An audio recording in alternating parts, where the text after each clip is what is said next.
Olá, estudante! Bem-vindo a mais uma aula aqui no Se Liga na Educação. Eu sou Ziza, sua professora de Geografia. E conosco nós teremos o intérprete de Libras, o Daniel. E aí, Daniel? Muito bem, vamos lá. Para a aula do 7º ano, nós vamos falar sobre a formação do território brasileiro, baseado na habilidade analisar a influência dos fluxos econômicos e populacionais na formação socioeconômica e territorial do Brasil, compreendendo os conflitos e as tensões históricas e contemporâneas. Então vamos pensar, território brasileiro. Vamos identificar o nosso país? Nós podemos ver, nesse planisfério, as linhas imaginárias que vão colocar para nós a referência do que é o hemisfério norte e o que é o hemisfério sul. Então, essa primeira linha, a linha do Equador, que será do Equador. Ixi, ficou feio, vamos fazer de novo.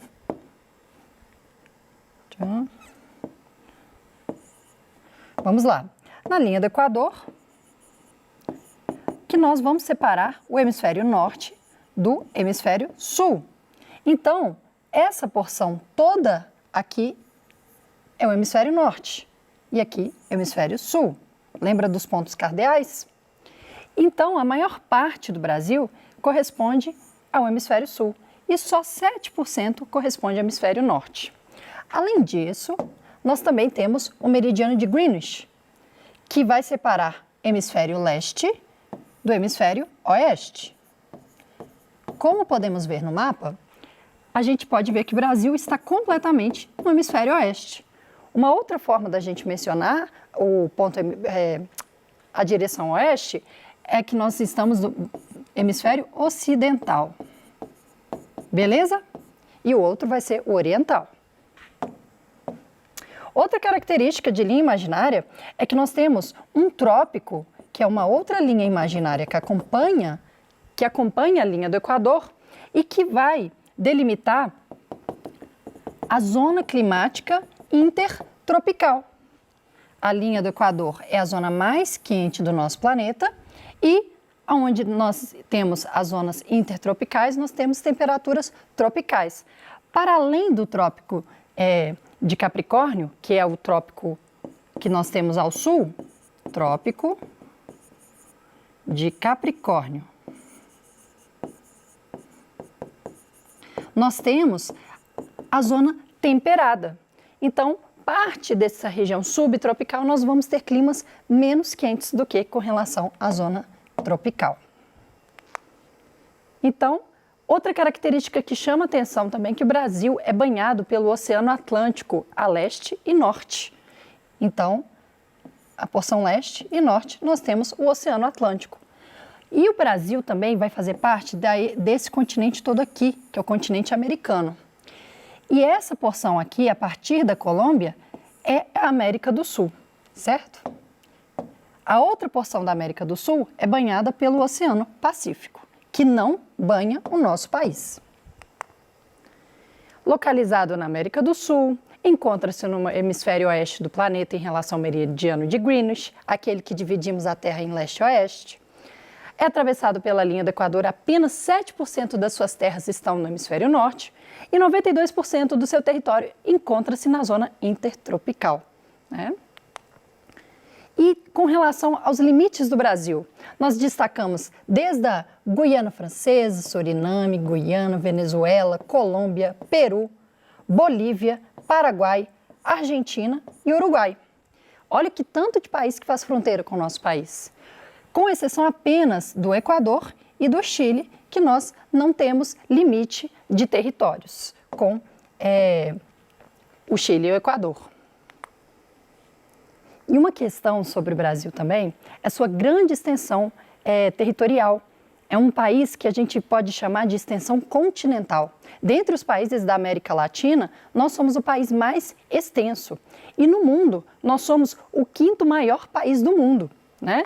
Comparando, por exemplo, a Rússia, que até então, que a gente tem os dados de 2022, é que a Rússia tem 19 milhões de quilômetros quadrados. Em segundo lugar, vem o Canadá com 9 milhões e 800 mil quilômetros quadrados. Os Estados Unidos com 9 milhões e 800, a China muito próximo do território dos Estados Unidos, em quarto lugar, com 9 milhões e 600 quilômetros quadrados, e o nosso Brasil com 8 milhões 515.770 quilômetros quadrados. É muita terra, é uma grande extensão mesmo, e considerando esses grandes países, nós podemos perceber que, principalmente no continente americano, estão grandes extensões territoriais. A Argentina também é um país muito extenso. A Rússia, a China e a Índia, assim como o Cazaquistão, também são países bem extensos. Agora, a Europa e o continente africano, só corrigir aqui, e o continente africano, ele tende a ter territórios menos extensos. E isso tem a ver com o seu processo de ocupação desses territórios. Destaco também a Austrália, que é o país mais extenso depois do Brasil, com mais de 7 milhões de quilômetros quadrados, e que também foi um processo de colonização e que é um dos mais extensos da Oceania. E quando nós deparamos com a extensão do Brasil, curiosamente, de norte a sul, desde o Monte Caburaí, em Roraima, e no Rio Grande do Sul, o Arroio Chuí, nós temos mais de 4.300 quilômetros de extensão. Assim como, um pouco mais que isso, os dois têm 4.300 quilômetros de extensão aproximadamente, sendo que é pequena a diferença da extensão de norte a sul do nosso país. Então, agora nós vamos fazer um aprofundamento nessa aula. Nesse momento, vamos pensar, por que o Brasil chega a essa grande extensão territorial? Será que sempre foi assim? Então, vamos voltar um pouco na história. Antes disso, uma atividade para a gente. Pega uma folha, vamos abrir o seu caderno de geografia e pense em uma atividade. Será que é uma vantagem para o território a grande extensão territorial? Pensa junto comigo, até tem um relógio em tela para a gente ter um tempo para você escrever essa pergunta. O Brasil é um território extenso, é o quinto maior do mundo. Será que isso é uma vantagem para nós? Será que a gente está ganhando em alguma característica, com relação a quais vantagens e quais desvantagens tem em sermos tão extensos? Então, pensando no que você pode ter escrito no seu caderno, compara com as respostas que eu proponho aqui para você. A vantagem é que existe maior diversidade natural, ainda mais que o Brasil está localizado numa zona tropical. Biologicamente, é mais favorável para maior diversidade, para maior fertilidade dos solos. Então, com isso, os solos são mais diversos, mais aprofundados, melhor favoráveis para a agricultura. Os minerais também, a gente consegue ter mais disponibilidade para desenvolvimento de diferentes atividades econômicas, desde o cimento, que é o calcário que a gente precisa para a construção civil, aos metais pesados, que a gente vai produzir o aço, o alumínio, que a gente vai utilizar na siderurgia, na fabricação das indústrias, A vegetação também sendo muito diversa, a gente tem frutos variados, desde o açaí ao pequi aqui do Cerrado, da castanha das araucárias, dos nossos pinheiros. A hidrografia também aqui no Brasil ela é muito favorável, a sua extensão também é muito bem banhada pelos seus rios. E esses regimes climáticos, desde o clima equatorial, tropical e o clima subtropical. Outra coisa que é vantagem para a sua grande extensão territorial para o Brasil é essa diversidade econômica. Já mencionamos esses recursos e que também acabam sendo essa diversidade que a gente pode investir, que a gente pode ter criatividade e inovar com cultura, com conhecimento, com ciência, E as nossas cidades também acabaram desenvolvendo muito bem também com essa diversidade econômica. E as desvantagens? É complexo, a questão de uma administração pública de um território muito extenso. Isso vale para a Rússia, vale para os Estados Unidos, vale para o Canadá e para nós aqui no Brasil. Então, as fronteiras, elas são questões que devem ser pensadas sempre por uma questão de fiscalização de entrada e saída de produtos, até mesmo se são ilegais ou não, né? A população também, ela pode ser muito diversa também. Então, as demandas da população, até mesmo quando a gente vê as eleições, a gente vê que são diferentes posicionamentos, diferentes prioridades. Tanto na economia, né? Se a gente vai investir mais no agronegócio, se a gente vai investir na agricultura familiar, se nós vamos investir na indústria, se nós vamos desenvolver mais tecnologias com as universidades, isso é uma questão de uma administração pública e uma população muito diversa. As questões culturais também, se a gente vai fazer mais trabalhos pela preservação da nossa cultura, pelas nossas tradições, ou se a gente também vai permitir que outras culturas acabem agregando as nossas culturas também. E a desigualdade social, que é uma característica que nós vemos muito aqui no Brasil também, que faz parte desse processo histórico e que essa grande diversidade também acaba que ela não surgiu espontaneamente, as coisas acontecendo de maneira justa para todos os grupos. Então acaba que também essa desigualdade social acaba chamando muita atenção para a nossa grande extensão territorial, né? Agora sim, vamos pensar sobre o aspecto histórico. Vamos voltar lá na história do ponto de vista dos europeus, quando eles chegaram aqui no continente americano. Eles chegaram por volta de 1500 e fizeram uma divisão de terras, porque não só os portugueses, mas os espanhóis também chegaram aqui no continente americano ao atravessarem o Oceano Atlântico. Eles dizem que descobriram, mas é importante a gente pensar que hoje em dia não é um descobrimento, mas sim uma questão de uma apropriação cultural e a partir disso é uma imposição dessas culturas, das suas economias e uma dominação sobre os recursos, sobre as pessoas, né? Então, essa fase da chegada dos portugueses, nós temos essa divisão, que é a linha do Tratado de Tordesilhas. De um lado estavam os espanhóis, que a gente pode ver de rosa, e de amarelo estavam os territórios dos portugueses. Então, se a gente fosse ter um mapa, se fosse baseado no Tratado de Tordesilhas, o Brasil teria só essa forma aqui, amarela, uma pontinha só do que a gente tem de fato hoje em dia do Brasil, né? E de verde a gente já pode ver a ocorrência do pau-brasil, que é justamente a madeira que deu origem ao nome do nosso território. E é um recurso que foi o começo das atividades econômicas, porque os portugueses, eles chegaram aqui, eles não estavam aqui de intercâmbio, eles estavam aqui para enriquecimento, metalismo, ou seja, em busca de riquezas, metais preciosos para acumular e aumentar as suas reservas de riquezas, ou então eles estavam atrás de produtos para que eles transformassem em atividade de comércio lá na Europa, entre seus países parceiros, né? Então era verdadeira uma corrida de muita ambição, de muita necessidade pelo capital. E aqui nós temos uma referência que é a seguinte: existe a ilha de Cabo Verde, que é uma ilha que fica no continente africano, no Oceano Atlântico, e que os portugueses eles começavam lá as grandes navegações e tinham como portos de ponto de apoio para as grandes navegações, com as caravelas, utilizando os ventos e conseguindo alcançar maiores velocidades.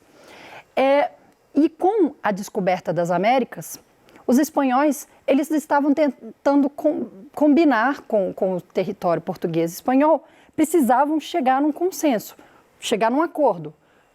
Como que a gente vai delimitar de quem que é a terra lá nas Américas? Então eles falaram, as 770 léguas com relação à ilha de Cabo Verde vai ser o limite de até onde vai o Tratado de Tordesilhas, né?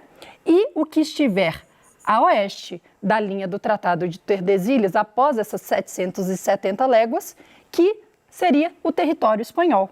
Acaba que os espanhóis tiveram muito mais extensões territoriais, mas, ao mesmo tempo, esse processo não ficou tão protegido assim, que a gente vai ver ao longo dos mapas à frente. Então, em 1500, os portugueses apropriaram-se dos territórios dos povos tradicionais indígenas, extraíram os recursos naturais, principalmente o pau-brasil, e entre outros frutos, grãos e sabores. Depois, esse processo foi de dominação, de uma escravização desses povos indígenas. Aconteceram batalhas nos territórios. Inclusive, se você tiver curiosidade sobre a Batalha do Cariri, existiram realmente batalhas em que as tribos se uniram contra os povos europeus, principalmente os portugueses. Existia também uma forma de dominação do ponto de vista religioso, uma catequização da Igreja Católica, impondo a sua cultura portuguesa, impondo a língua, impondo a maneira de vestir com os povos que já estavam aqui. E, além disso, todas essas invasões foram acompanhadas por doenças que os europeus trouxeram, que a adaptação do corpo dos indígenas não conhecia, como a gripe, sarampo, coqueluche, tuberculose, varíola, sífilis, dizimaram milhares deles. Então, realmente, a chegada dos portugueses não foi pacífica em contato com os indígenas e, além disso, era um combate muito injusto. E mais uma questão também, os europeus, eles tinham o couro, eles tinham o aço, eles tinham as armas de fogo, totalmente diferente de uma batalha com os povos indígenas. Ao longo da história, então, os portugueses, eles vão dividir, a coroa vai ceder terras para as famílias amigas. Então, a nossa terra não chegou espontaneamente famílias e pessoas para ocupar e povoar. Era do ponto de vista econômico. Isso já mostra a desigualdade do nosso país se formando com uma grande concentração de terras para famílias específicas. Ao norte, acompanhando a bacia do rio Amazonas, explorou-se as drogas do sertão, como pimentas, ervas, raízes, castanhas, tinturas, seivas, fibras da Amazônia, com mão de obra escravizada indígena. Introduziram o sistema econômico da agricultura da cana-de-açúcar para exportação, e os povos africanos, eles eram comercializados e utilizados como mão de obra para esse plantio da cana-de-açúcar. Nessa imagem, nós vemos que, em maioria, nós temos pessoas descendentes da África e que eles estavam escravizados e dominados e torturados e açoitados, levando chibatadas, trabalhando forçosamente e com condições insalubres, né? Muito ruim para a condição de vida dessas pessoas pela produção do açúcar. E eles produziam muito açúcar em grandes extensões de terra para exportação, sempre do ponto de vista comercial, que essas grandes extensões de terras para poucas pessoas.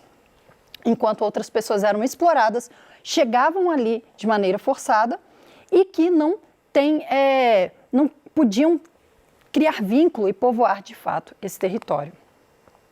Ao longo dos rios adentravam os sertões em busca de mais riquezas, criaram povoados desenvolvendo a pecuária.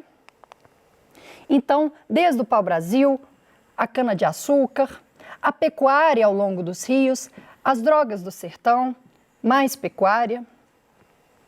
E a mineração ainda não tinha começado.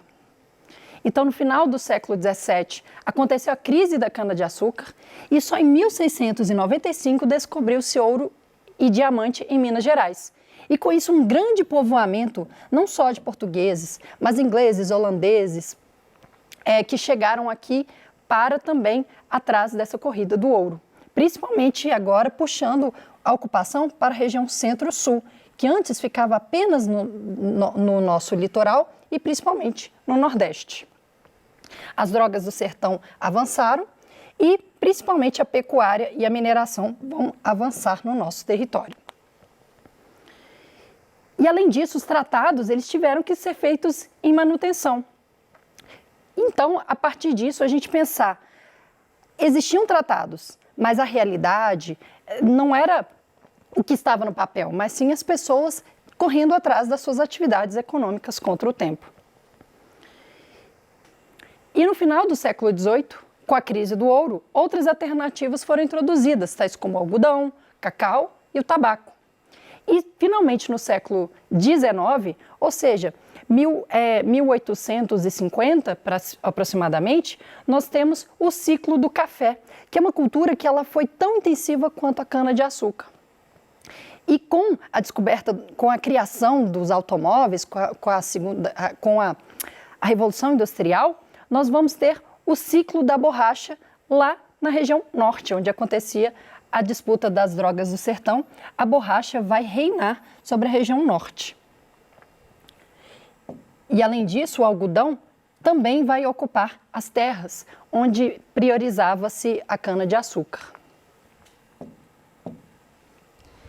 Então, vamos lembrar algumas atividades, elas estão à disposição de vocês, para vocês lembrarem um pouquinho do que a gente falou, tá bom? Além disso, lembrar da sequência das nossas atividades econômicas. Primeiro, para o Brasil, depois a gente teve as drogas do sertão, cana-de-açúcar, a pecuária, a mineração, o algodão, o café e a borracha. Legal?